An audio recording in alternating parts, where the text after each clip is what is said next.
what it's like to be a full-time YouTuber. I'm Chris, this is Topher. This is the Office Survival Guide, where I give you the skills not just to survive the office week, but to crush it. And today I'm joined by a special guest. Oh, thank you for having me, Chris. And nice to meet Topher as well. Yeah. We've had a really fun week traveling in Korea together. We sure have. That's just been awesome. What a great program. And hi, I'm Sam, and I'm a full-time YouTuber. I run a YouTube channel with my lovely wife, Audrey. Unfortunately, she couldn't be on this trip, but we run a channel called Samuel and Audrey. If you're wondering where we're shooting this in Seoul. We've just been in South Korea for a week at the Shiliste Gwanghwamun Hotel. So if you hear a little sound in the background, there's people in the it's a busy hotel that are having a good time. And sorry for the lack of context. We've been traveling in South Korea. It's been an awesome trip. Yeah. Organized by the Korea Tourism Organization, and it's just been fantastic. It's been fun hanging out with everyone and getting to meet you. And what a great group. Yeah. And so Sam was generous enough to offer to come and talk to you all about what it's like to be a full-time YouTuber, because that's something people always wonder about. And actually, particularly here in South Korea, everybody told us that that's what every kid's next big dream is to become a YouTuber. Oh, wow. So Sam, I got 9 questions for you, because I love numbers and I love lists. So my first question for you, Sam, is what inspired you to become a full-time YouTuber? So I guess what inspired me to become a full-time YouTuber was actually my relationship with Audrey. Before meeting her, I was really into travel, and I had my own travel blog. And we met each other in Korea, of all places, where we are right now. Right. Many years ago, we were both teaching English at the time, and we met each other through our travel blogs. And what happened was, when we started meeting with each other, we wanted to do something together, like collaborative. And you can't really blog together. That's true. But you can be on video together. I type the first word, you type the second word. Yeah, exactly. Right. Somewhat awkward. And she's a better writer than me, so I would have been kicked out a long time ago. But what happened was, we just decided to pick up a really cheap camcorder at the time. I think it was probably like a $200 one. I always refer to my first technology as something like Bob's backyard barbecue camera, like the cheapest one available. Sure. Standard definition, right. stabilization. You gotta start somewhere, right? You gotta start somewhere. Yeah. And we were just making fun videos, not so much for any other reason than to show family what we were doing in Korea. And it just grew from that. And so that was the first inspiration. But I guess what happened was we really enjoyed doing it together. And it just grew from there, from a very, very basic level. And so how long have you been full-time YouTuber then? So doing it full-time, we kind of started, I suppose, we started making videos in 2012, and that was when we were living here, so not then. From 2013 to 2015, we were doing it full-time. We took a year off, and then did part-time, and we've been doing it again full-time since 2016. Okay, and what were you doing before you jumped into YouTube? Before jumping into YouTube, I was teaching English here in South Korea. So it's been very interesting to come full circle and to be invited back here on a travel project. Yeah. Because I used to work here as an English teacher many moons ago. That's cool. Yeah. Question number 2, Sam, is what's your favorite thing about being a full-time YouTuber? That's a great question. I actually think my favorite thing about being a full-time YouTuber is the flexibility that it affords me. I can be working anywhere in the world. I can be visiting family, I can be traveling anywhere that really has an internet connection. Yeah. And I'm kind of in control of my schedule. I can choose to work as long as I want, maybe take a day off. If someone wants to meet me, say for 3 p.m. for a coffee, I'm available. I mean, it might mean I'm working past midnight to catch up. Yeah. But I can make my schedule flexible, and I absolutely love that aspect. That is my favorite part about it, for sure. Awesome. Okay, Sam, question number 3 is, what's your least favorite thing about being a full-time YouTuber? That's another great question. I think for me, the thing that I dislike the most is just the fact that I'm on a platform which I have no control over. I'm just a guest. I have a small channel. I'm relatively a small fish in a big pond. And that platform is YouTube. It's YouTube. Yeah. And I feel very grateful to be on that platform. Like, I love the concept of YouTube, and anyone can pick up a camera and start a channel. That's amazing. But what isn't so much is just that there's so many changes that are constantly taking place that affect your traffic, your earnings. Just there's so many variables you really have no control over whatsoever, and that really has nothing to do with your own effort, unfortunately. Right. It's just a system that changes and shifts according to its own needs. Right. It's not so much the needs of the personal creator. The luck and the variability of it a little bit, right? And to be honest, sometimes it does favor us, Yeah. and other times it doesn't. Right. And so it's just, there's a lot of changes that happen within YouTube all the time. They're constantly trying to improve their product, which makes sense, but sometimes they make shifts that are not great for maybe medium and smaller size creators. Maybe they benefit other types of creators, maybe bigger channels. So speaking of being on the platform, when people talk about income and YouTubers, people often say, oh, well, I get AdSense, I do brand deals, I get sponsored videos, Right. I get, affiliate links. Like, would you say AdSense is the major source of your income from YouTube? Yeah, at the moment, AdSense is, and it's definitely the most consistent form of income, because those other ones, like for instance, brand deals, they come and go. Yeah. Maybe you get something that you're really excited about, but once that's over, then you can go from literally whatever that deal was to nothing. Right. Overnight. Yeah. And so those are also things that you can't really control. And so I find that, like, in terms of my own peace of mind, like being able to earn enough with particularly ads on YouTube is very important. Yeah. Okay, Sam, question 4 is, what do you think is the biggest misconception about being a full-time YouTuber? I have a good answer for this one. It's All your other answers have been great. Oh, so, thank you. I've really enjoyed the questions. Well, I think for this particular one is that we don't work very much. It's just like the videos. That's the misconception. That's the misconception. Exactly. Right. Exactly. Is that kind of the videos just sort of magically appear. Right. I don't think that people really understand the behind the scenes aspect of it. Yeah. The amount of research it takes to make a video. The resources it takes, the amount of editing, then the SEO that goes into writing a description, tags. Yeah. Then when the video actually comes out, responding to comments, trying to manage a community that's growing. It's just, and then you have all these other things such as, you're your own small business owner essentially, so accounting and all these other things. Unless you're outsourcing that, you're kind of doing it all. Yeah. You're taking on many roles aside from just creating the videos.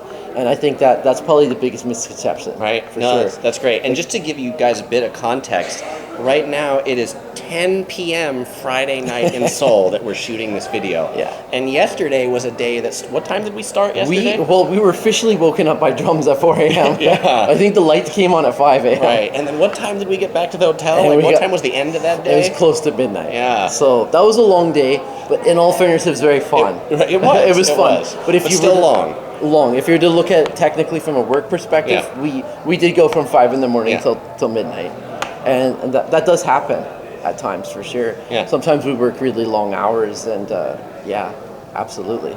Question number 5 is, how much do you work in a week? Wow, that's a great question. The honest answer is extremely flexible. There's some weeks where we honestly don't work too much, maybe between 20 to 40 hours, and there's honestly other weeks where we're working 80 to 100. There's so much variability. Right. This is probably one of those 80 to 100 hour Yeah, weeks, right? This is pushing that end of the spectrum right. for sure. And it really depends on what we're doing. For instance, if we're trying to unplug and take a bit of a digital detox, then we will work less hours. But the one thing that is somewhat frustrating about taking time off as a YouTuber is that the emails start piling up. Sure. The to-do list piles up. So it's like there's always this sort of nagging sense in the back of my mind that, okay, I'm going to take some time off, but at the same time, I know my to-do list is quickly piling up. Right. That video backlog only lasts so long, right? Exactly. And then the emails can get out of control, and then you realize, oh my gosh, I haven't responded to comments in days. Right. And then you're just trying to it's kind of like a frantic dash to catch up. Yeah. And so that can be frustrating. But I would say on average, it's probably between 50 to 70 hours. Right. And that's flexible. We tend to do something almost every single day. Like even on weekends we tend to work, but that could be very flexible. It might mean on a Wednesday we take like an entire afternoon off. But if we do something like that, we might spend the evening working instead. Yeah. It's sort of a compensation factor. So you mentioned getting behind on things. Do you ever get people who leave you a comment or send you an email and then 2 or 3 days later, like, Sam, I'm so disappointed at you. You respond to me. Yeah, there are some people that want you to very urgently respond. Yeah. You're like, I have a life too. Yeah, so, yeah. Right. On the one hand, I get it. I mean, they've taken the time to leave a comment. They really want to have the interaction. But at the same time, there comes a point in time where you can't get back to everybody. And if you take time off for a while, then responding to comments that are a week old is challenging, for instance. Yeah. So question number 6, Sam, is how much time do you spend in the office versus on the road? Another great question. And again, that varies considerably. Yeah. I'll give you an example. So recently, my wife and I, we went to Argentina. And in the past, we used to have a system where we would spend a lot of time on the road. But because of that, we would travel slower, and we'd have like these mini bases. Say we would go to a city for 7 to 10 days. We might spend 3 or 4 of those days traveling, and another like 5 to 6 kind of working. Yeah. It would look like we're traveling there just the whole time. Right. But people wouldn't realize we're actually spending a lot longer. So we've actually changed that system now. What we're doing is sort of longer trips, but we're focusing, when we do the trips, we're kind of all in on filming, and we're not so much on editing. So when we do a trip like that, say we go to Argentina for 2 to 3 months like we just did, what we'll do is we'll try to have a backlog of videos already scheduled so that while we're on the road, we don't feel the pressure to be editing as much.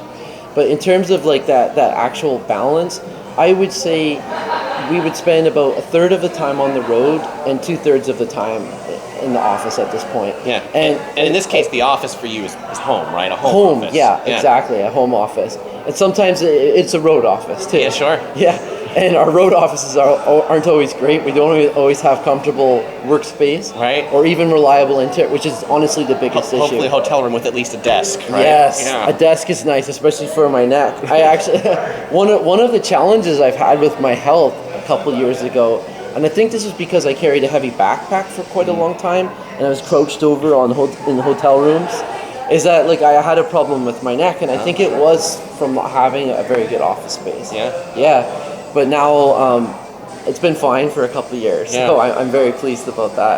Awesome. But one of the changes I made was I no longer carry weight on my back. I have a rolling suitcase, and that seems to make a very big difference. It's a good tip. Thanks. Okay, question number 7, Sam, is when do you take vacation? Vacation means something very different for us than it probably does for other people. A vacation for us often doesn't mean travel. It often means going home and doing nothing. Right? Yeah. It's sort of an anti-vacation. Yeah, right. Because we spend so much time on the road, and sometimes we set pretty demanding goals and schedules for ourselves. Like, for instance, we'll go to a city and we'll be like, well, we want to create a 25 things to do guide. And it's really anything but a vacation. We're sort of just running around, trying to film, trying to get a project done. So I think a lot of people associate travel with vacation, but for us, not so much. It's usually we go home and relax, or we go to a base, leave the camera behind, leave the laptop behind, and that's kind of a vacation, sort of an unplugging vacation. Yeah. Yeah. And when you unplug, I mean, but do you really unplug? Like, or does YouTube and your job follow you? It does. Yeah. Honestly, follow me. I mean, I can maybe take a few days off, but I feel really guilty if I go too long. Also, even for example, I remember we went to Cuba for our honeymoon, and there was no internet there, so we decided, okay, let's just leave our laptops behind. And I remember by about the 4th day, I was thinking about work, even though I wasn't physically doing it. Right. It was creeping into my mind, like this is what I need to do. This is what I'd like to be doing. Right. Yeah. And that's something to think about for those of you out there who like maybe don't even have a job yet, and you're thinking about what you want to do, right? If you work for Walmart, and maybe I'm not encouraging Walmart, but if you work for a job that's a typical 9 to 5 job, when you leave that job and you go on vacation, you've often left that job. Right. But when you're a YouTuber, you have, because you're thinking about what video do I make next, how do I do it, what should the approach be? Right. Why isn't this one doing well? Yeah, why isn't this one doing well? I thought that was great. I thought it was great, and this is a flop. That's right. Yeah. Exactly. But I think you really nailed it, though. I think whatever it is, your job that you're doing, I think really vacation is taking a break from that. Yeah. And because sort of travel and food is our job, we often consider a vacation taking a break from that. And a good example of what we did recently was in Canada over the winter, we rented a cottage with Audrey's family, and we just went there and we did a little bit of filming, but it was mostly just offline activities, socializing, putting the laptops away, not thinking about work, just sort of being in the moment. And that's sort of what a vacation looks like for us at the moment. Cool. So question number 8, Sam, is what are the most non-technical skills for the job? And what I mean by non-technical, like when people say, hey, I want to be a YouTuber and what do you need to do, and you watch most videos about that, most videos will tell you things like you need to be good at videography, you need to be good at editing, you need to be good at making thumbnails. I'm not talking about those things. I'm talking about the things that you wouldn't really take a class for and that they probably didn't teach you in school. Right, and I noticed you had something like budgeting and marketing and things like that. Yeah, those are great things. Something that comes to mind is networking. I found that like by being able to go to conferences, meet new people, meet other people in your industry, whether it be fellow video content creators or people on the PR side, being able to go and have conversations, strike up conversations, talk to new people. And to be honest, for a lot of people, that's nerve-wracking. Right. Going into a big room, not knowing anyone, Yeah. and being able to strike up conversations and meet new people, Yeah. and develop rapport and things like that. So that's one thing for sure. Also, you had mentioned time management as something, and I think that's extremely crucial because when you're your own boss and there's no one looking over you, you can really waste a lot of time.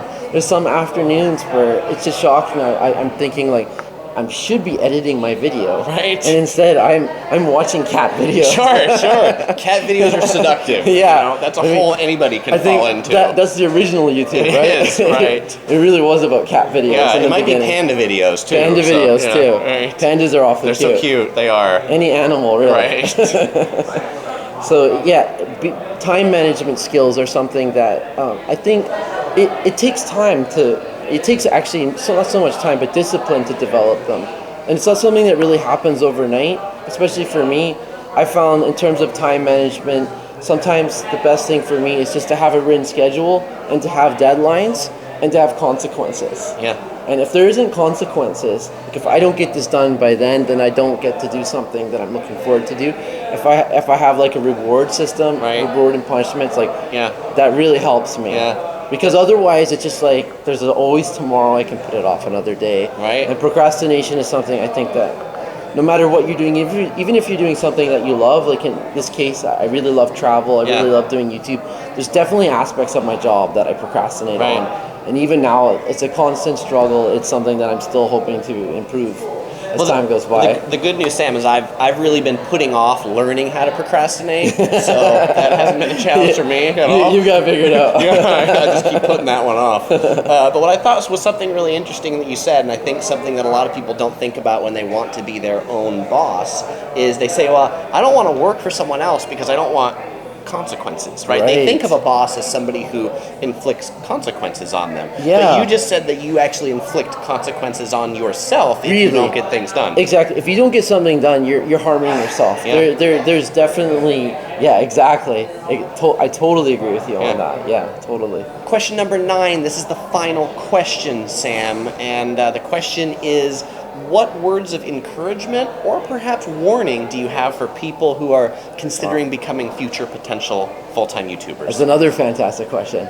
So let's start with the encouragement side. In terms of encouragement, just do it. Absolutely just start. Pick up whatever you've got. Doesn't have to be a great camera.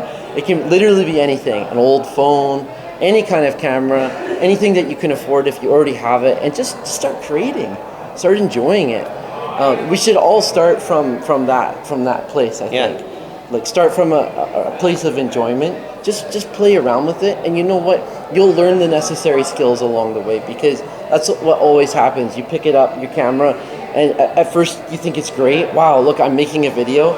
And then after a while, you're like, wow, there's no image stabilization. It's very shaky. Sure, right. How do I make that better? Yeah, it's not HD or something. Yeah. So then you realize, okay, this is what I want to upgrade to. And then you eventually upgrade to that gear or that editing software. So that's very much kind of like the steps that you take to learn. So to be honest, we all start from the very beginning. We all, no matter how big of a YouTube channel somebody has, they've always had to put up that very first one. So your word of encouragement basically is to just start. Just start. Yeah, whatever you have. And to be honest, please don't make any excuses. Like when I first started, I had a full-time job, so did my wife. We were just doing this as a hobby on the side. So whatever it is, if you have the urge to do it, if you want to create videos, if you're passionate about a niche or a subject, just start. Yeah. Begin. And sorry, the second part of the question was related to warnings. Yeah. So warnings, to be honest, I'm going to talk a bit more from the business side of things. Great. And in terms of warnings, I would suggest not to put all your eggs into the YouTube basket. And I say that cautiously because I think a lot of people do want to go all in on YouTube. And I think it's a good cautious thing because, yes, you're right. There's people who are just like, I'm quitting my job tomorrow. I've got 5 subscribers and I'm going Let's all do in. it. Let's do it. That's right. We're going to make if it only I work. had more time. Yeah. You know? Yeah, exactly. So I think it's good not to, it's good to be cautious in a sense. You don't have to necessarily give up your job or whatever it is you're doing. And if you are going to do it full time, I think it's important to think of different revenue streams aside from YouTube, because after all, it is a platform that you don't have control over in terms of how much money you make, in terms of the algorithms. So for instance, in our case, we do some freelance work on the side. We also run websites that earn us a little bit of money as well. And we do some work in social media. And I think it's good to, if you're going to be doing this as a career, to really think about it as a business. Right. And when you run a business, it's often risky to put all of your resources and all of your eggs in that one basket. Sure. I think it's good to diversify a little bit. To be honest, YouTube is our primary focus. I'd say 70 to 80%. But we also do some other things that allow us, if for instance, if YouTube became challenging financially overnight, we do have some other things that would allow us to continue going until we decided what to do. Yeah. Yeah, a transition point, I suppose you could say. But in terms of encouragement, just get started, guys. It's a lot of fun. Yeah. I mean, you seem to be really enjoying it. I certainly am. I mean, I love it. And I can tell you're passionate about it. So. Well, and that's a great word of encouragement, frankly. And I think sometimes people say, well, I don't want to make videos if nobody's watching. Right. But I actually think when nobody's watching is the best time to start making videos, because it's the best time to start making mistakes because nobody's watching. Yeah. You know, right? And it's a very good test too, because it really tests how serious you are. Yeah. Because it can be a very long time that nobody is watching. That's right. And I think that's one I'll probably add on that, and because it's something you sort of mentioned. You started in 2011. Yeah. And you've probably had success in the last couple of years. You have to like persevere with this, right? Absolutely. Yeah. For a lot of people, success doesn't come overnight, and especially for us, like, I look back at the skills we had when we first started. There weren't a lot. I'll be completely honest. Like, neither of us were comfortable on camera. We just enjoyed travel. That was really it. And there was a lot of things that we were awkward at when we first began, especially talking in front of a camera. I was terrified of that. Yeah, right. And my wife Audrey was shy when we first started. Right. And now if you watch our videos, she just has a lot of confidence and she's quite good on camera. Yeah. And that just happened through repetition, through practice, and through the passion of us wanting to have a career in travel. Yeah. Well, that's awesome. Well, hey, Sam, thank you very much for your time. Thank you so much. Thanks for agreeing to talk to us here. This was so much fun. Yeah, it was a lot of fun. And so I'll say, Sam mentioned about being nervous. And so if you're nervous about giving presentations or being on camera, well, hey, I've got another video about how to get over being nervous for presentations, which would be totally applicable for YouTube. So you might want to check that out. You will definitely want to check out Sam's channel. So click right here for the link to head over to his channel. You'll also find links in the description below. Thanks so much, Chris. It was just fantastic. Yeah, it has been. And we won't say goodbye because we're going to see you in the next video.